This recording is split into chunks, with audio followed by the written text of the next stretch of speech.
Welcome to the Slop Temple. We pray this video helps. In this video, I will explain how to set up Hamachi. First, you'll need to download the Hamachi client directly from the official LogMeIn website.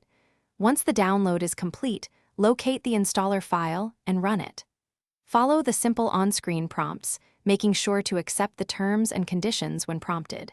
This ensures a smooth installation process, getting you ready for the next steps in creating your virtual private network.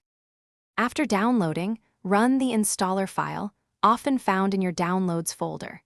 It's a good idea to run it as an administrator to avoid any permission issues. You'll then be guided through selecting your preferred installation directory and any additional options. Once the installation finishes, simply launch the Hamachi application. You'll see its main interface, which is where all the magic happens for creating or joining networks. With Hamachi open, the first thing to do is click the Power On button to activate the service.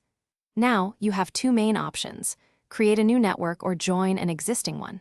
To create, simply click Create a new network, then enter a unique network ID and a strong password. If you're joining, select Join an existing network and input the network ID and password provided by the host. Once connected, you can manage your network members, use the built-in chat, and adjust various network settings to suit your needs.